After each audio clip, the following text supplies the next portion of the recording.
Bueno, atxalde hon denoi, ongi etorrea gaurko udal batzarrara.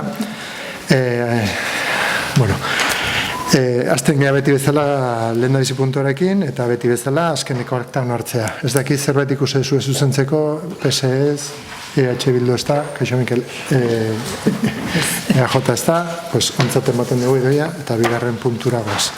Bigarren puntua, alkatetza eta zinegotzei ordezki berrien ebazpen berri ematea. Ez dakit, zerbait galdetzeko erme.netan euken ez da, edo zein momentutan ala ere, nahi behizu zerbait galdetu edo konsultatu, lasai aurre.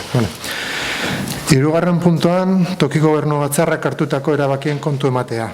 Berdina, hemen ditugu azkeneko bi aktak, ez dakit zerbait galdetzeko ermek, ez da, euken ez da, agurtzan ez da, eta beti ez dela, berdin. Edo zein momentutan, laugarren puntuan dakagu 2026ko ordenantza fiskalen aldaketaren aurkako reklamazioaren ebazpena eta behin betiko onarpena. Ordenantza fiskale jende horren egon dira, reklamazio bat egon da, ematen du da pertson bat leko guztietan aurkezten ari dela reklamazio berdina. Kasu honetan, landu genuen aste honetan, antolakontzo batzorde oizoizko batean, eta nik uste dut argitu zen ondo, como no tiene, legitimación, sí, administración, como la persona que hace la reclamación no tiene legitimidad cara a la reclamación, pues se desestima la propuesta. Eta horrela gelditu ginen eta horrela proposatzen dugu ekartzea hemen. Hala ere, edo zen momentutan, nahi behazu zerbait esan edo ez ermez, euken ez da, aurtzan ez da, orduan, idoi ez basoz importa. Horren bestez, ohiko osoko bilkurari proposatzen zaio ondorengo erabakia har dezan. Lehenengoa, Angel Jose Cervantes Martinek aurkeztutako reklamazioa ez onartzea. Alegazioak aurkezteko legitimazio aktiborik ez duelako. Bigarrena, udalaren osoko bilkurak 2025ko urriaren 2an egindako bilkuran behin-behinean onartutako ordenantza fiskalen aldaketa behin-betiko onartzea. Eta hirugarrena, ordenantzaren aldaketaren testu osoa Gipuzkoako aldizkari ofizialean argitaratzea. Aldeko guztar. Hau batez, eskerrik asko.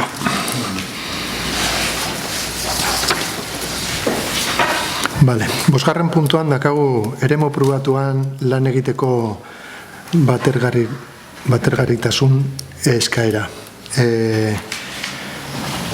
Azkenean langile bat eskatuzun orduz kanpo beste lan bat edukitzea, orduan idoia emango zutitza igual orkesteko pixka bat labur zen den gaia, eta gero emango dietitza beste alderdi.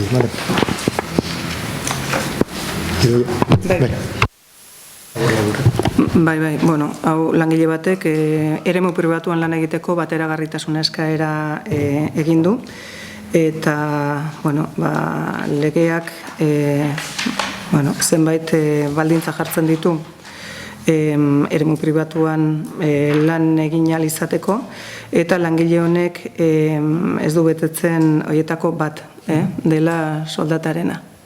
Hor jartzen duenan arabera, ez dakit gehiago ordainsariena, bai. Hori, azkenean oinarrizko soldaten uneko 30 baino gehiago igotzen da orduan, ezin dela onartu. Antolakuntzan jorratu genuen, ala ere erme, PSEk zerbait izateko puntu honetan? No, solo argumentar nuestra opinión al respecto, decir que haremos caso del informe jurídico, que en este caso parece ser que nos ajusta a la legalidad y sobre todo por el superar el complemento específico correspondiente a su puesto del 30% de su salario base, ¿no? Yo creo que no es una cuestión de que seamos más buenos que el pan, sino de cumplir con la ley. En este caso, la ley dice lo que dice, y sintiéndolo mucho, pero votaremos a favor. Eskerrik asko, zerbait esateko. Gu erabate ez gaude ados interpretazioarekin eta abstenitu ingo gea. Eskerrik asko. Agurtzen EAJaren iritzia. Bai, guk txostenarekin ados gaude, ulertzen dugu esandakoa eta aldeko bozka izango da bai. Eskerrik asko. Ulertzen dut bigarren txanda ez degula behar, orduan idoia ez basoz inporta ebazpenekin goaz. Aurreko guztiek guztita, osoko bilkurari honako erabaki ardezan proposatzen da.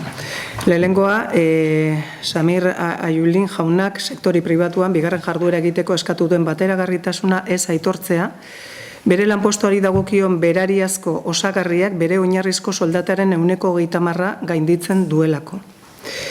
Eta bigarrena, ebazpen hau interesdunari, idazkaritza sailari eta kontu hartzailetza sailari helaraztea jakinaren gainean egon daitezen eta dagozkion ondorioak izan ditzan. Eskerrik asko. Aldeko bozkak. Kontra abstentzioak. Eskerrik asko.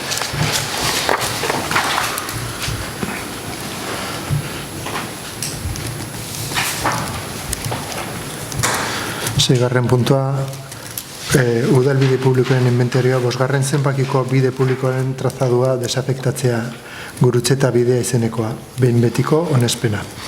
Hau luzetik dator eta azkenean hartzen dugu jau bukaeran edo azkenean. Azkenean da bide publikoa nun autobia egiten garenean moztu zen bide hori, orduan gelditzen da erabilpen gabe eta zer gabe. Orduan bere jabea eskatzen zuen reversio hori eta orduan hori martxan jarri zen. Jende horren egon zen eta dena, eta horren falta zen bakarrik erabaki hau hartzea. Ekartzen dugu hemen eta hau da momentua. Landu genuen antolakuntza batzordean, nahi bezu zerbait galdetu esan, Ermek, ez, euken ez da, agurtzan ez da, idoia, zuretzatitza.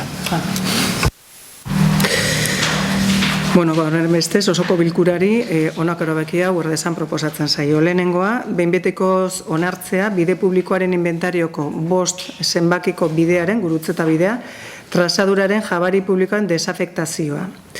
Eta bigarrena, behar diren izapideak egitea, ondasunaren izaeraren aldaketa hau, ondasunen udal inventarioan zuzentzeko, espedientean sartzeko eta inskripzio aldatzeko jabetza registroan.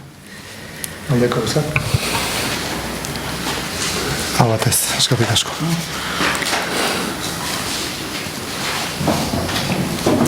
Zazpigarren puntuan, abenduaren 3ko adierazpena Euskararen nazioarteko eguna dela eta. Puntua aurkezteko emango diotitza Mikel Artolari, Euskarako zinegotzia, ordan Mikel nahi duzenean aurrean esaraz. Bai, arratsaldeon guztiei. Alkateak esan bezala, datorren asteazkenean abenduak 3 Euskararen nazioarteko eguna dugu eta ondoren irakurriko duten tekstua izango da Urnietako udalaren adierazpen instituzionala. Euskerak bide luzea egin du, luzeena agian, Europa zaharrean. Eta hala ere, bere bidea ez da amaitu. Bizirik dirau, hazi eta berritzen ari da. Zein da sekretua? Zein indar, zein ilusio izan da gure hizkuntza gaur arte ekarri duena? Milaka urte, milaka pertsona, milaka amets eta alegin. Norbanakoen indar isilak belaunaldiz belaunaldi, gure hizkuntza zaharra gazte bihurtu du. Debekuen aurrean, eutsi genuen. Isilaraztearen aurrean, hitza berreskuratu genuen. Euskara, gure zaharren hizkuntza izatetik, gazten hizkuntza izatera pasada. Argizpi berri hauekin, marraztuko dugu etorkizuna. Euskararentzat aukera berriak zabalik daude. Hazi eta berritu dadin lanean ari gara. Bizigaren mundu nahasi eta aldakorronek, ordea, zaildu egiten du komunitatearen indarra eta zentzua. Hiztun komunitatea ez da berez mantentzen. Zaindu, elikatu eta piztu egin behar da. Horregatik, unea da. Euskararen erabilerarako eta transmisiorako bide berriak jorratzeko unea. Aisialditik lan munduraino eta norbanakotik erakundeetaraino. Euskaraz hitz egiteko gune erosoak sortzeko unea. Belaunaldi berrien artean euskararen transmisia indartzeko unea. Euskararen ezagutza zabaltzeko unea. Erabilera sustatuko duten ingurune biziak zaindu eta berriak irabazteko unea. Euskararen biziberritze prozesuari segurtasuna emateko indarrak biltzeko eta urrats berriak eta ausartak egiteko unea. Asko dugu egiteko, badugu zer hobetu, eta prest gaude. Euskaraz dakiten eta oraindik ez dakitenekin batera, elkarrekin egiteko. Eskerrik beroena urte luzez euskaraz bizi eta biziarazi dutenei. Zuen lan isilak ekarri gaitu onaino, eta etorkizunak oraindik ere zuen beharra du. Pozetik, atxikimendutik, ilusioz eta emozio positiboetatik abiatuta, euskarari distira emateko, eta euskara guztion hizkuntza bihurtzeko. Euskara da, guztiontzat da. Euskara ezagutzen ez dutenentzat ere, ate berri bat da. Batzen gaituen hizkuntza bat. Elkar ulertzeko gonbidapen bat. Mundu berri bat irekitzen zaio euskarari, eta euskararekin edonori. Ate berriak zabaldu eta lurzoru berriak landuko ditugu, denon artean. Hazi emankorragoak ditugu lur berria ereiteko. Atzean erakuts diezagula aurrea nola dantzatu. Norberetik hasita egingo dugu bidea. Guztion baitan baitago euskararen jauzia. Zugan, nigan, gugan. Eta hau guztiarekin 2025ko euskararen egunean, gugandik abiatuta, ondorengon konpromiso hauek hartzen ditu Urnietako udalak. Udal politiketan euskara erdigunean jartzea, hizkuntza politikan atzera urratsik ez izatea. Euskarak behar duen jauzian udalari dagokiona egitea eta horretarako bitartekoak jartzea. Eta hitza daukadala aprobetxatuaz, komentatu nahiko nuke, eta honekin gonbidatu Baiontako kide guztiei eta herritar guztiei, eta kanpotik nire gerturatu nahi badute, abenduan 3 aitzaki hartuta, abendurako prestatu dugun Euskararen bueltako programazioa. Aipamen bereziarekin Lourdes Iriondo, abenduaren 27an, 20. urte horren abeteko da gure artetik juntzenetik, eta 3 elkarterekin batera, Mantxale Egapedantza taldea eta Etxeberri Plaza auzo elkarterekin batera, programazio aberats bat sortu da, euskararen bueltan, antzerkia, kantuak, irakurketak, magia eta bestelakoak barne dituelarik. Janus Lestarren kontzertu ere bertan egongo da, festetan ospatu alezintzena, esan ezinen diskaren aurkezpena baita ere, esan beharra dago baita ere CESak diruz lagundu dela programazio honetan, euskararen inguruko programazio honetan, eta bereziki aipatu nahi nuke, Lourdes Iriondoren urte hurren egunean, eguerdiko 12:00 abenduaren 27an larunbata, Lourdes Irondo parkean egongo den kantaldia, zerbait xumea, Ainhoa Antza eta Irati Odriozola Zugarramurdi lehengusinak egingo duten kantaldira gonbidatzea, eta honekin batera, gainontzeko guztira baita ere, esan bezala gerturatu nahi duten guztiak. Beraz, mila esker, antolatzen ibiltzen diren, laguntzen ibiltzen diren, eta bertan parte hartzen duten guztiei. Eskerrik asko, Mikel. Bueno, nik uste dut zuk esan dezula den, así que hitz emango dio bestei. Ermezerroa izateko puntu honetan, no sabes. No, que esta es una declaración institucional por unanimidad, está también el Gobierno vasco, todas las diputaciones y todos los ayuntamientos y todos los grupos políticos de acuerdo con ella, lo cual pues nos alegra que en este caso pues haya unanimidad, ¿no? Eskerrik asko, euken ez agurtzen, Ez hori, hiru taldeen adostasuna degula eta hori postekoa da, eta hartolak indun gonbidapenera luzatu eta bide gure parte hartuko abenduan dauden ekitalietan. Eskerrik asko agurtzen. Horrela usten dugu, orduan adierazpen aldeko bozka barkatu. Hau batez, eskerrik asko.